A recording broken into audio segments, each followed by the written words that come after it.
Dice la palabra, después que Jesús nació en Belén de Judea, en tiempo del rey Herodes, llegaron a Jerusalén unos sabios procedentes del oriente. ¿Dónde está el que ha nacido rey de los judíos?, preguntaron. Vimos levantarse su estrella y hemos venido a adorarlo. Cuando lo oyó el rey Herodes, se turbó y toda Jerusalén con él. Así que convocó a todos los jefes de los sacerdotes y maestros de la ley de su pueblo para preguntarles dónde había de nacer el Cristo. En Belén de Judea, le respondieron, porque esto es lo que ha escrito el profeta.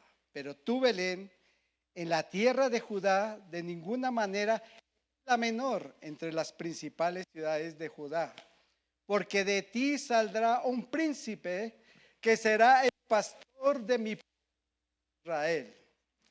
Luego Herodes llamó en secreto a los sabios y se enteró por ellos del tiempo exacto en que había aparecido la estrella. Los envió a Belén y les dijo: vayan e infórmense bien de ese niño, y tan pronto como lo encuentren, avísenme para que yo también vaya y lo adore. Mentira, ¿cierto? Después de oír al rey, siguieron su camino. Sucedió que la estrella que habían visto levantarse iba delante de ellos hasta que se detuvo sobre el lugar donde estaba el niño. Al ver la estrella sintieron muchísima alegría. Cuando llegaron a la casa, vieron al niño con María, su madre, y postrándose lo adoraron. Abrieron sus cofres y presentaron como regalos oro, incienso y mirra. Entonces, advertidos en sueño de que no volvieran a Herodes, regresaron a la tierra por otro camino. Amado y glorioso Dios, gracias te damos por este nuevo año que comienza.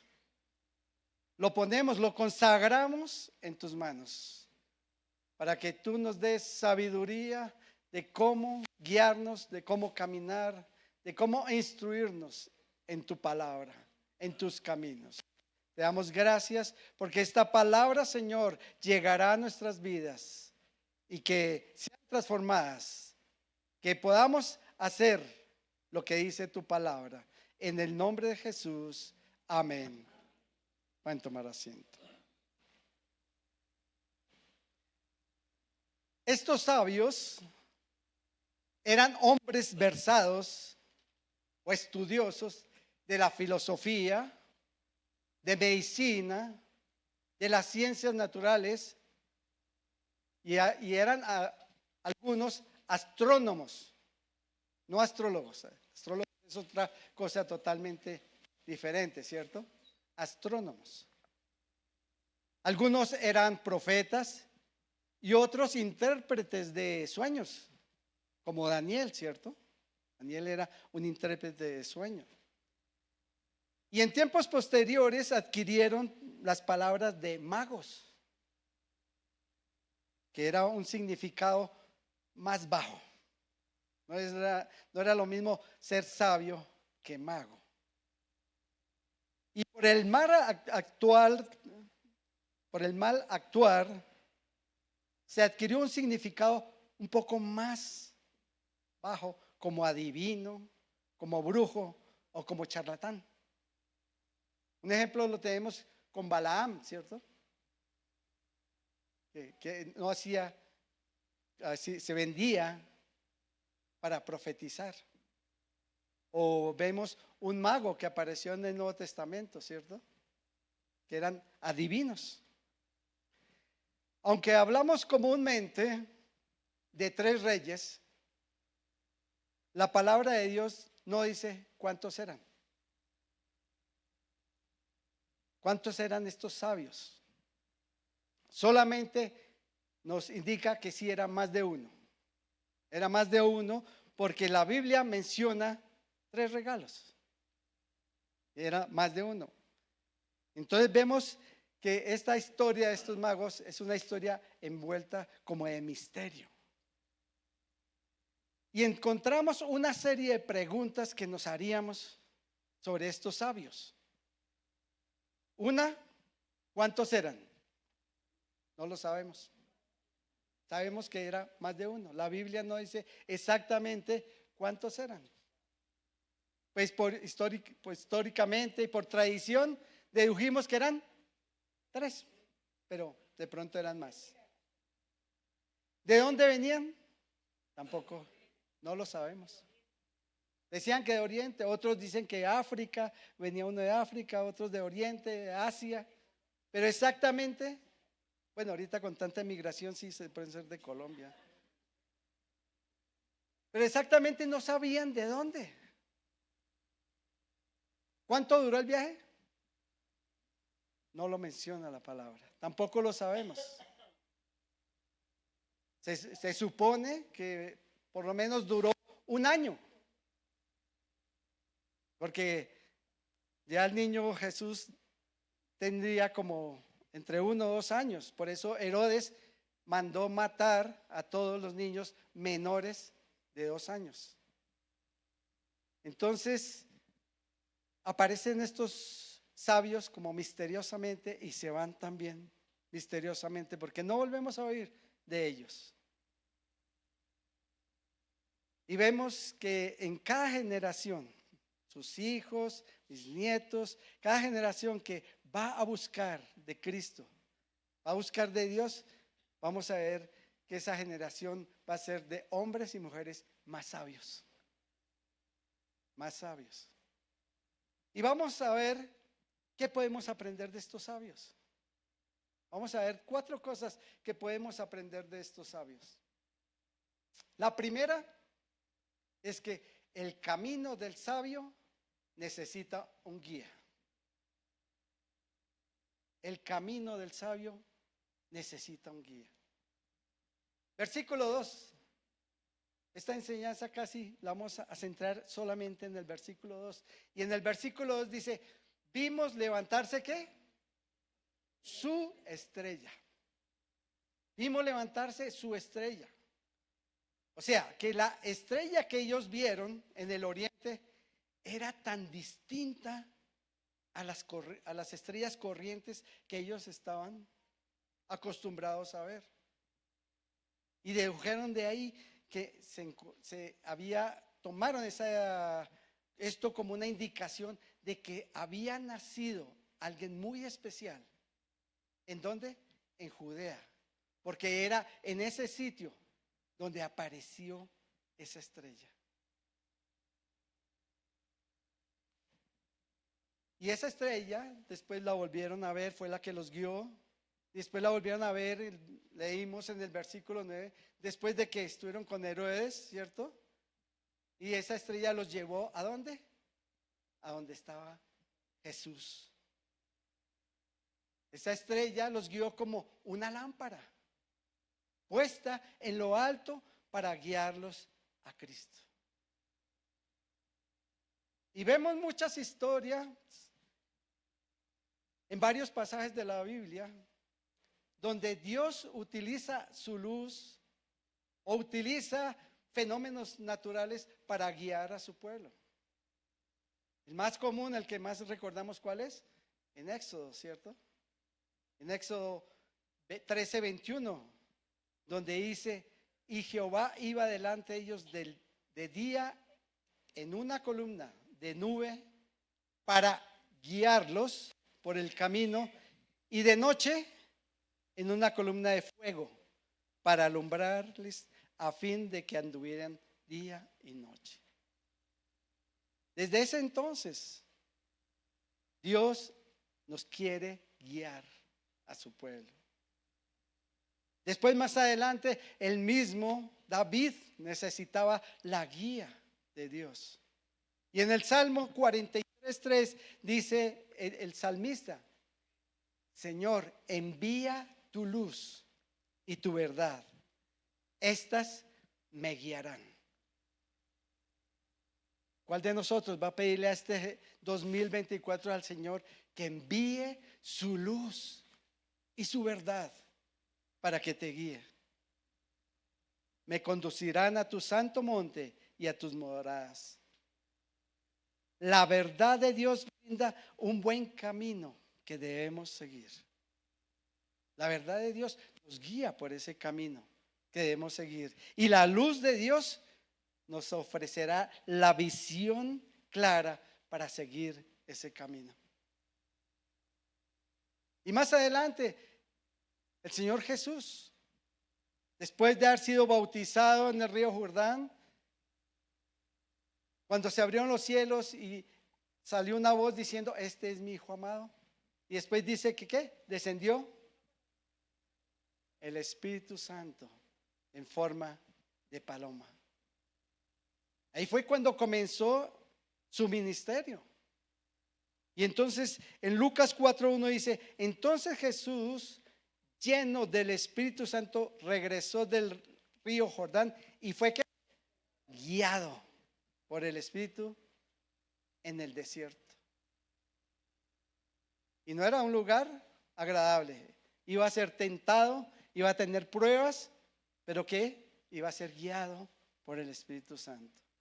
Y más adelante Él les dice a los apóstoles que Él se iría, pero ¿qué? Que enviaría su Consolador.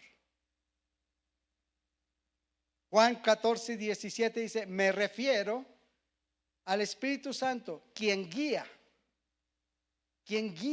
a toda la verdad. O sea, como acabamos de ver, la verdad de Dios brinda un buen camino que debemos de seguir. El mundo no puede recibirlo porque no lo busca ni lo reconoce. Pero ustedes, ¿quién quiere alzar la mano?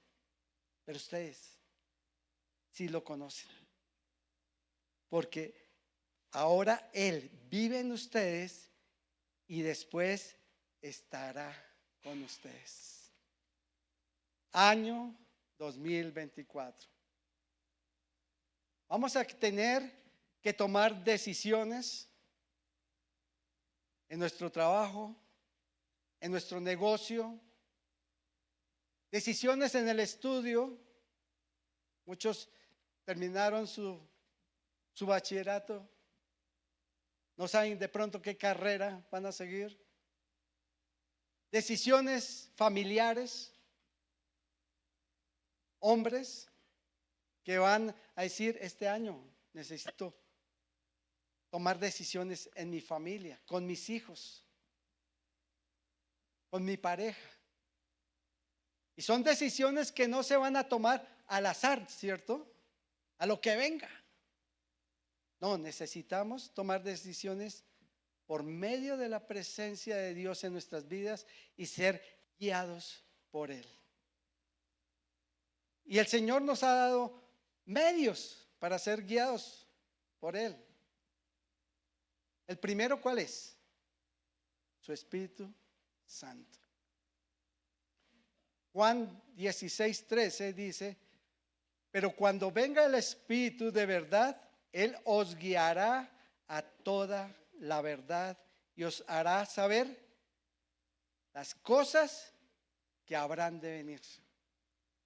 Hay cosas que no sabemos, ¿cierto? Pero el Espíritu Santo sí nos va a guiar. El Espíritu Santo, dice la palabra, que el Espíritu Santo es el que trae ¿qué? Convicción de pecado, de justicia, de juicio. Es el que nos puede guiar. Otro medio que nos puede guiar es ¿qué? Su palabra. Su palabra. Tenemos la palabra de Dios. Vemos que en los folletos, en los boletines, tenemos toda la palabra del mes y del año para leer su palabra. Seguimos esas lecturas sistematizadas, ¿cierto? No al azar, como algunos hacen, que llegan y dicen: voy a ver qué me va a decir hoy Dios. Y entonces llega y abren: y te irás para el desierto. Uy, no, esa sí está muy fea. Esa no me gusta. Voy a abrir otra. y fue y se ahorcó. No, mejor dicho. Tenemos la palabra. Segunda de Timoteo 3:16 dice, toda la escritura es inspirada por Dios. ¿Útil para qué? Para enseñar, para redarguir, para instruir, para corregir. Tenemos la palabra.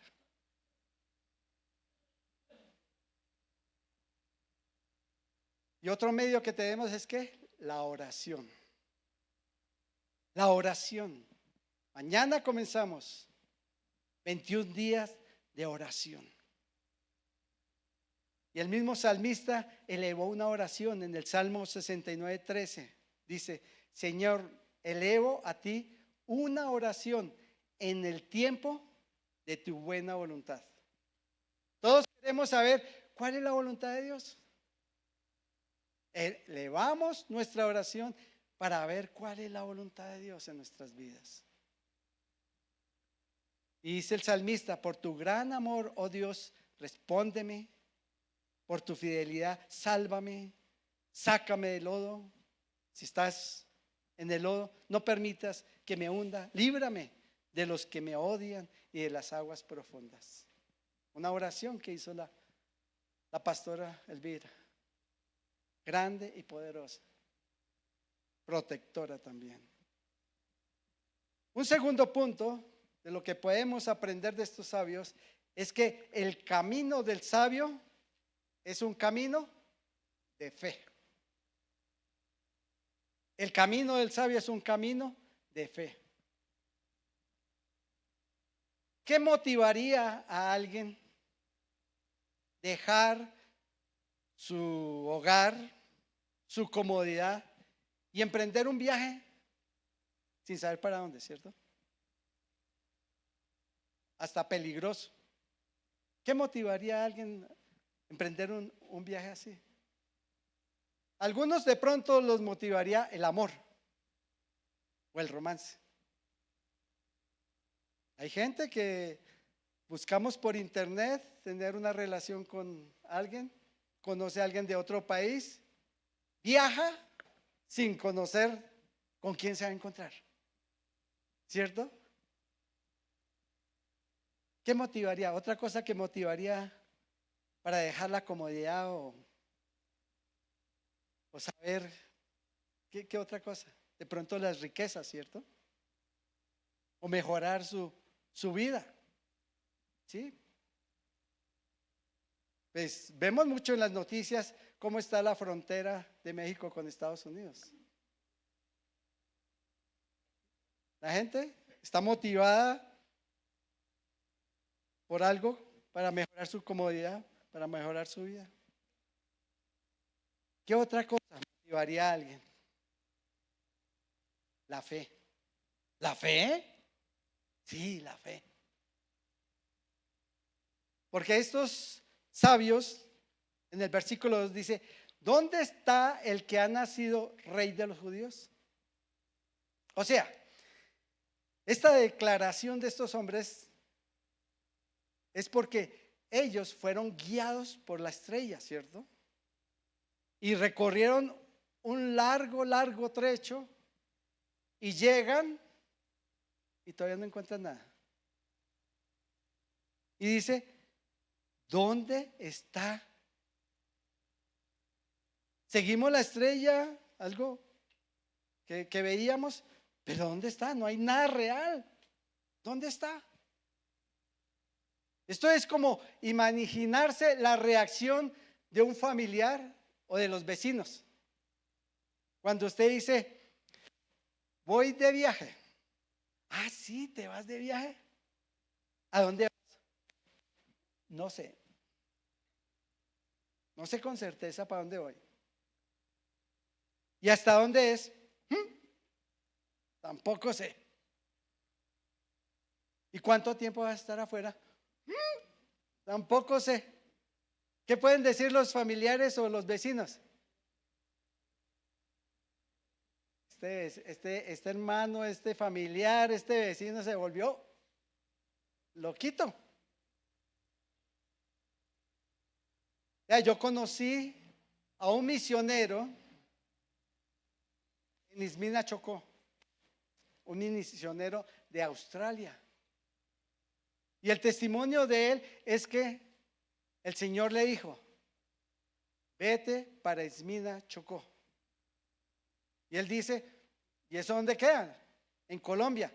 No sé dónde queda Colombia, mucho menos iba a saber dónde estaba ahí. Nismina Chocó.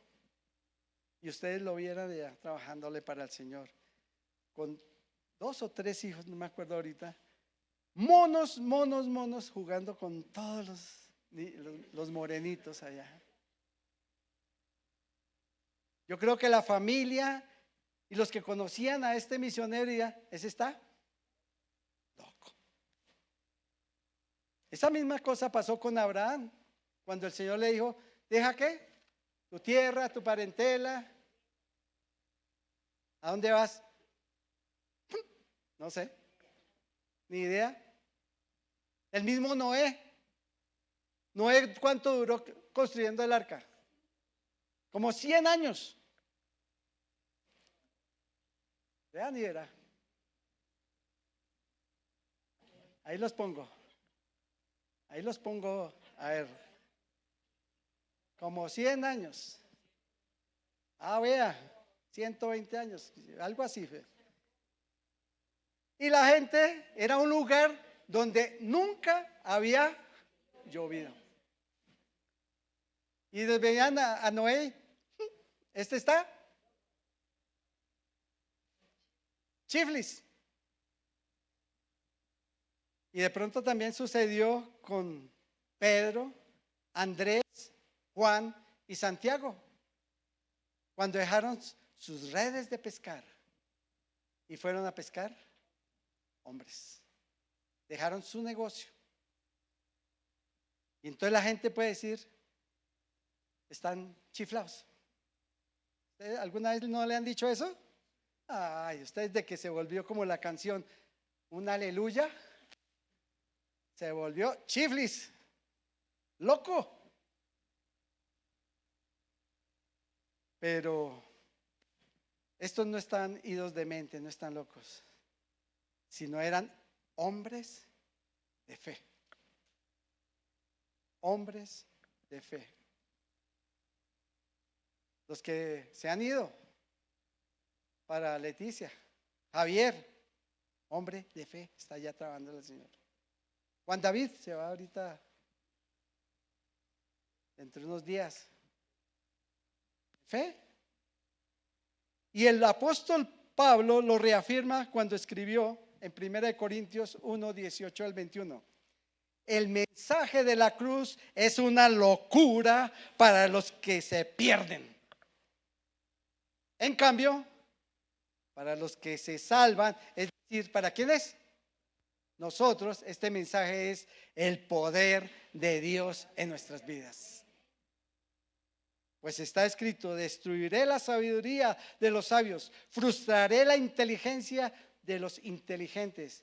¿Dónde está el sabio? ¿Dónde está el erudito? ¿Dónde está el filósofo de esta época?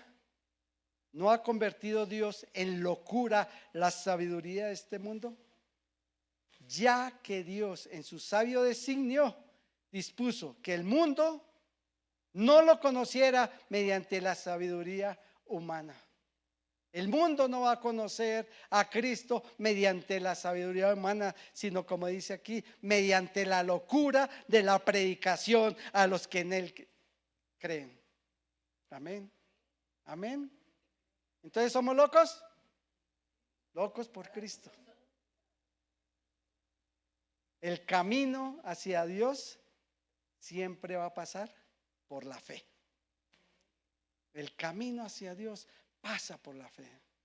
En Hebreos 11:6 dice: en realidad, sin fe es imposible agradar a Dios, ya que cualquiera que se acerca a Dios tiene que creer que Él existe. Tiene que creer que Él existe y que recompensa a quienes lo buscan. ¿Quién ha sido recompensado por el Señor? Gloria a Dios. Y si leemos todo el capítulo 11 de Hebreos, habla que por fe Abraham, que por fe Jacob, Todo por fe. La persona de fe ha estado dispuesta a responder a los retos de lo desconocido. A los retos de lo desconocido. Una y otra vez a lo largo de la historia. Hemos respondido a los retos de lo desconocido. El pastor recibió una iglesia en Leticia. Un reto a lo desconocido. ¿Lo recibió por qué? Por fe. Los que han ido a obra social, a Leticia, a todo lugar. Es un reto a lo desconocido, andar por un río, en una lancha, kilómetros. Peligroso, pero es un reto a lo desconocido y se va por fe. No se conoce a veces lo que Dios puede hacer en uno, sino solamente lo que oye, ¿cierto? Un ejemplo es el de la reina de Saba, que había oído hablar de Salomón. En Segunda de Crónicas dice 9:5: todo lo que escuché en mi país acerca de tus triunfos y de tu sabiduría es cierto. No podía creer nada de esto hasta que vine y lo vi con mis propios ojos. En realidad no me habían contado ni siquiera la mitad de tu extraordinaria sabiduría. Tú supieras todo lo que había oído decir. Y hemos oído testimonios de gente de fe, de gente que ha emprendido el camino de fe. Y de pronto ni se lo imaginaban, la grandeza de lo que es seguir al Señor.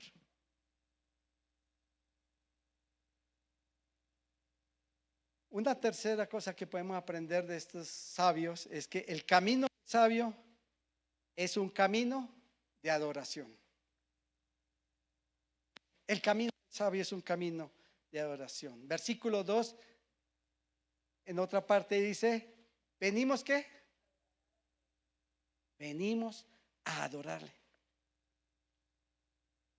¿Cuál era el propósito especial de estos sabios? Adorar al Señor. ¿Cuál es el propósito que estamos hoy acá? ¿Para qué? Adorarle. Esa alabanza fue bellísima, poderosa. Trajeron con ellos regalos, ¿cierto? Trajeron oro, incienso y mirra.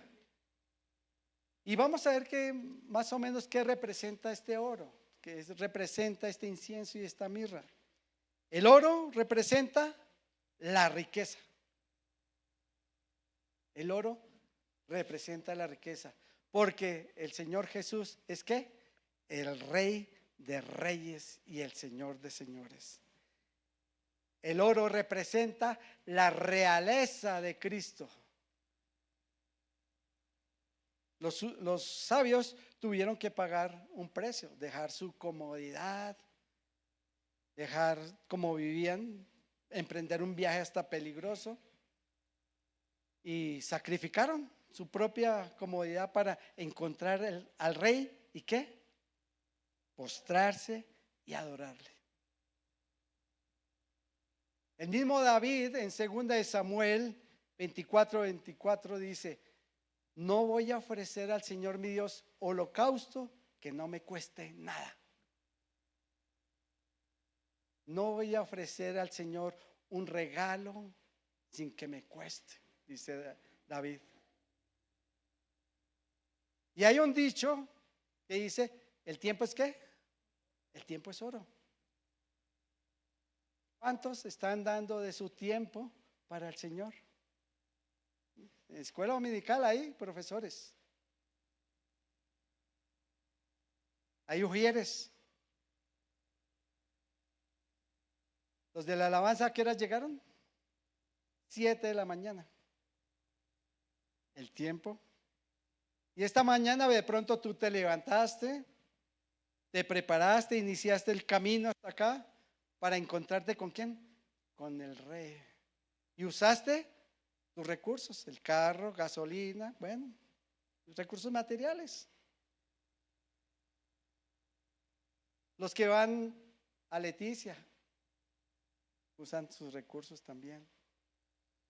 También vienes dispuesto a contribuir con tus diezmos y ofrendas para el sostenimiento de la obra de Dios por medio de esta iglesia. El incienso. ¿El incienso qué es? Es la savia de un árbol que se deja secar y se utiliza como incienso para adorar a Dios. Y esta alabanza que hicimos fue una oración tremenda. Jesús es el Hijo de Dios. El incienso que suba nuestra oración como olor fragante, nuestra alabanza. Alzamos nuestras manos. A veces nos critican desde de afuera, ¿cierto? Pero es que allá cogen y alzan las manos y a veces se tiran al piso, se arrodillan. Pero vayan a un concierto mundano a ver qué locuras más hacen. Dice el Salmo 141:2, que suba a tu presencia mi oración como una ofrenda de incienso, mis manos levantadas como el sacrificio de la tarde. Aleluya, gloria a Dios por los que alzamos las manos hoy para adorarle. Que suba esa alabanza en adoración como incienso fragante. Otro regalo, la mirra, que es un perfume fragante, un aceite aromático que se usa ¿para qué? ¿O se usaba para qué? Ungir los muertos, para embalsamar. El Señor Jesús no quedó como un niño allí donde nació, ¿cierto? Creció, siguió su ministerio y a su edad adulta fue sacrificado, fue vituperado, fue azotado. Jesús fue el cordero del sacrificio. Tomó nuestro lugar. Adorar siempre demanda sacrificio. Adorar demanda sacrificio. El mismo apóstol Pablo dice en Romanos 12:1: os ruego pues, hermanos, por la misericordia de Dios, que presentéis vuestros cuerpos en sacrificio vivo,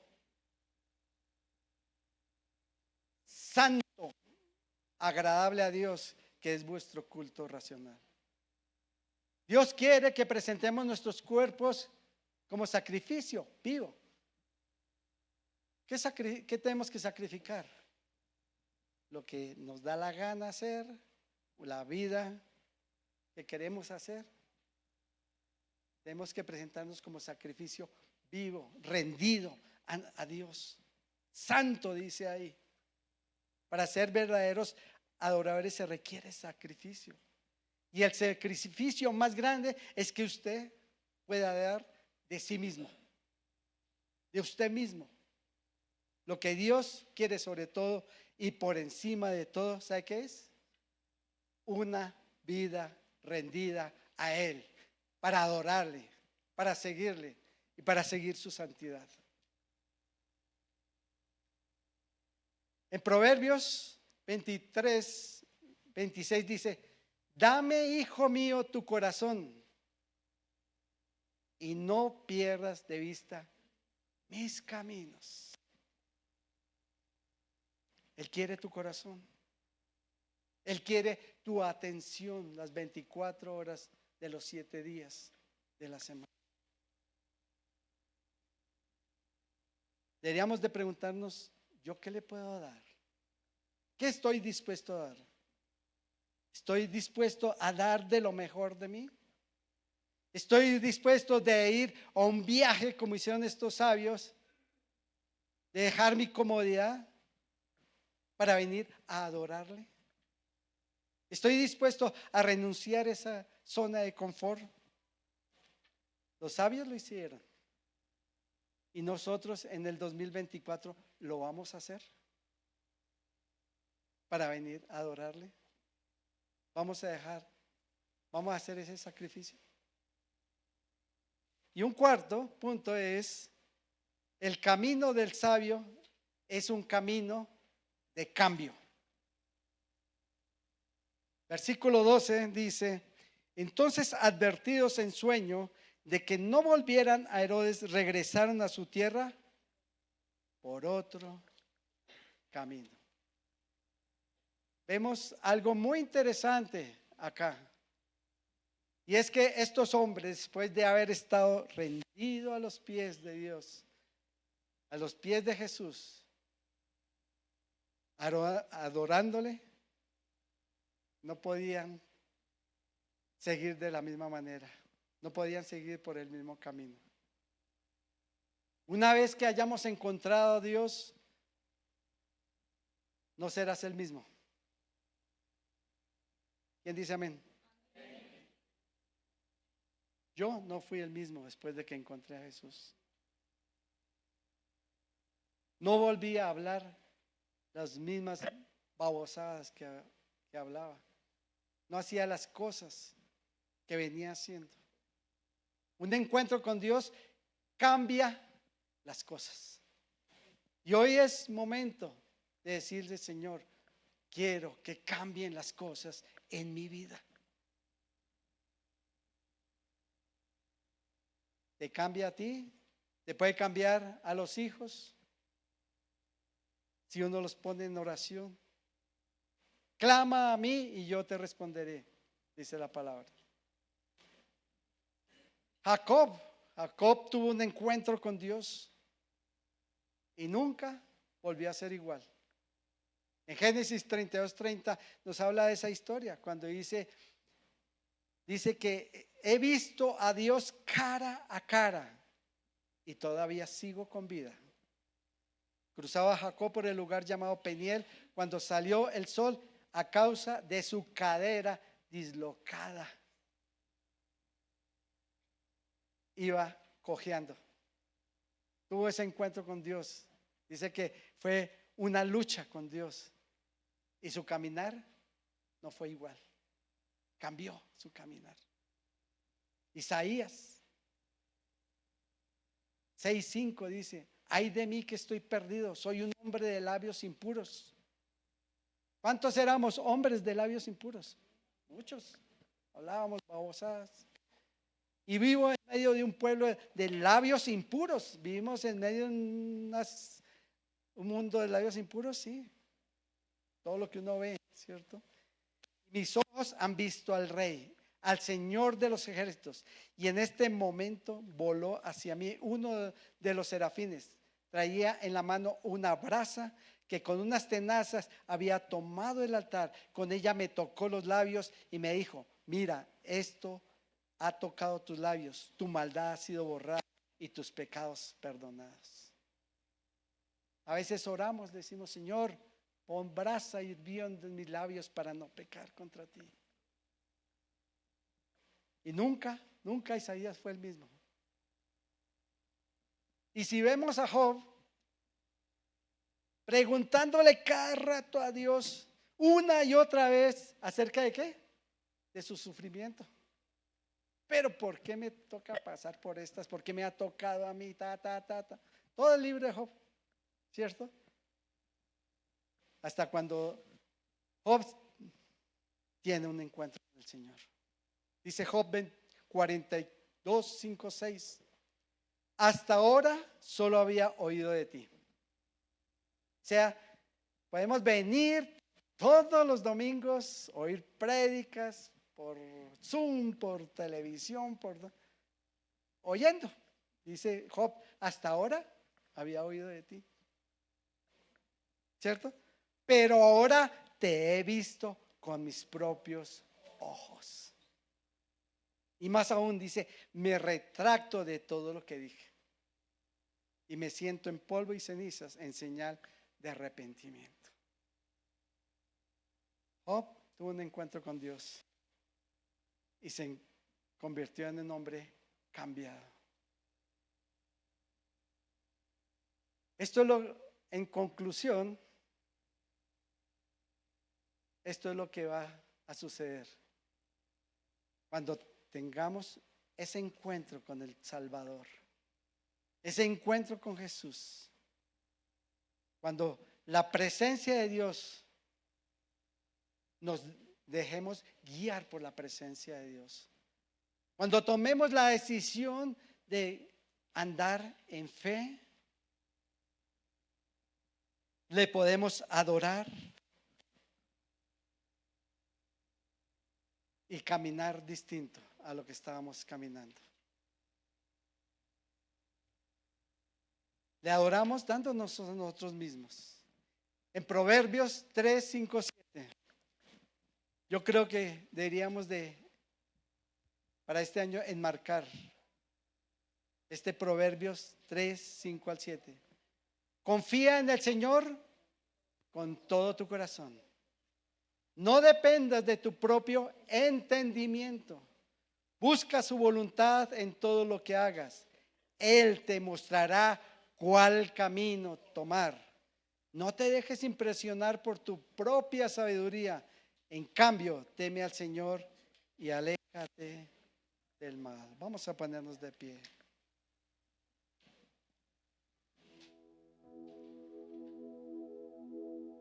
De pronto tú vienes por primera vez, o llevamos un tiempo viniendo, pero realmente no hemos querido ser guiados por Dios. No andamos en fe. Nos da miedo, temor adorarle, alzar nuestras manos, rendirnos a Él. Pero lo que sí reconocemos es que necesitamos un cambio en nuestras vidas.